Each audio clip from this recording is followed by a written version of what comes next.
When the trial began, the galaxy assumed it would be routine. Another violent human, another predictable conviction. That was the expectation.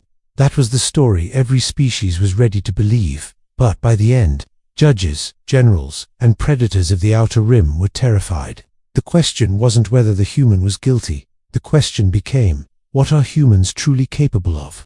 Lord Ver, a noble of the Zorith Dominion, a species older than human civilization itself, known for their cunning, their cruelty, and their absolute confidence in their own superiority. He was found dead in his private quarters aboard the Celestial Concord station. The body was brutal, the throat slit, the torso mutilated. No plasma burns, no energy weapons, just a blade, sharp, precise, intimate. And that made it worse, because only one species in the galaxy still used blades, humans. Within hours, investigators had their suspect, Commander Elias Cade, a human officer, decorated, respected, but also dangerous. Surveillance logs showed his override code, disabling the security grid. Witnesses recalled seeing him arguing with Lord Verix only hours before the killing. And the weapon, a combat knife, human military issue.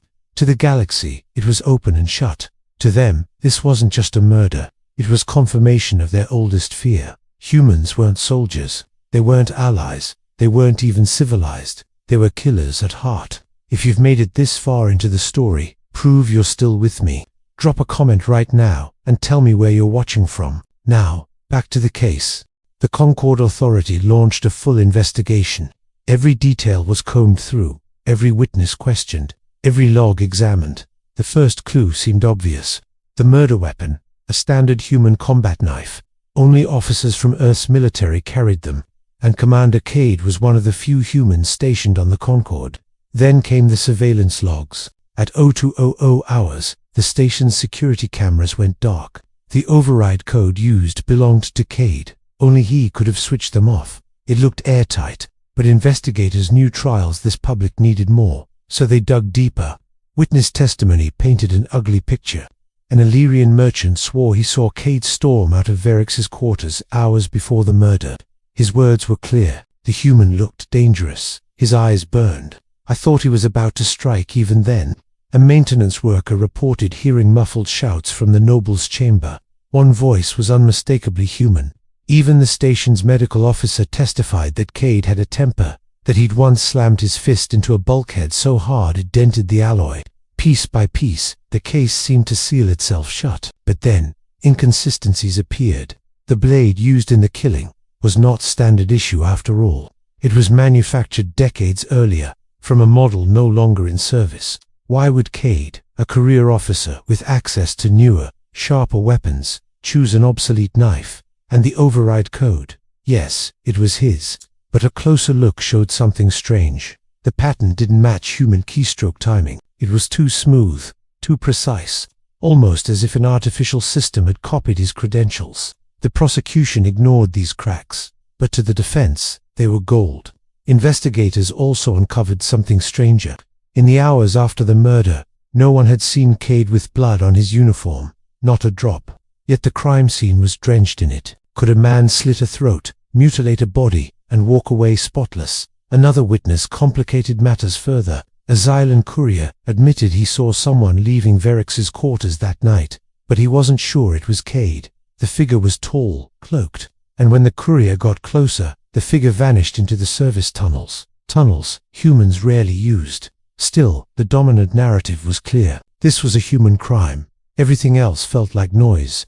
And so, the trial began. The trial of Elias Cade unfolded like theater. 50 systems tuned in. The prosecution hammered home their simple story. The human lost control. He lashed out. He killed as only humans kill. With his hands, with his blades, with his rage. The jury nodded. Conviction seemed inevitable. The story fit too perfectly, until the defense spoke. The defense asked one question. If Commander Cade truly wanted Lord Verix dead, why would he leave evidence so obvious? Why use an outdated knife, linked only to humans? Why disable the cameras using his own code? Why leave a crime scene that screamed guilty human from the first glance? This wasn't the work of a man who lost control. This was something else. Something deliberate. Something staged. And then came the reveal. In Lord Verrex's private files, investigators found records, not diplomatic records, not military secrets, experiments on humans, transcripts of interrogations, medical scans, psychological stress tests, simulated battle scenarios. For years, Lord Verrex had been studying humanity in secret. He documented their history, their wars, their betrayals, their victories against impossible odds, and in his private journals, he wrote words that silenced the entire court. Humans kill for survival, but also for loyalty, for vengeance, for ideas. They do not kill simply to feed. They do not kill only to conquer. They kill for meaning. They turn war into art. The truth was undeniable. Lord Verrex had staged the crime scene, planted the evidence, framed Commander Cade. It wasn't a murder driven by human rage. It was the final step of Verrex's obsession, a twisted experiment designed to prove his theory that humans were the galaxy's most dangerous species. But his games caught the attention of his enemies. Rival houses had long sought his downfall, and when the moment came, their assassin struck. Lord Verrex was dead, not by human hands, but by his own arrogance. The jury had no choice. Elias Cade was acquitted, but the trial had already changed everything, because every government, every empire, every predator across the galaxy now had access to Verrex's research, and they realized what made humans dangerous wasn't the crime, it wasn't the brutality, it wasn't the blade, it was the potential. Humans don't kill because they must, they kill because they choose, with precision, with patience, with strategy, and with purpose. The trial freed one man, but it convicted an entire species. From that day forward, alliances shifted, empires hesitated.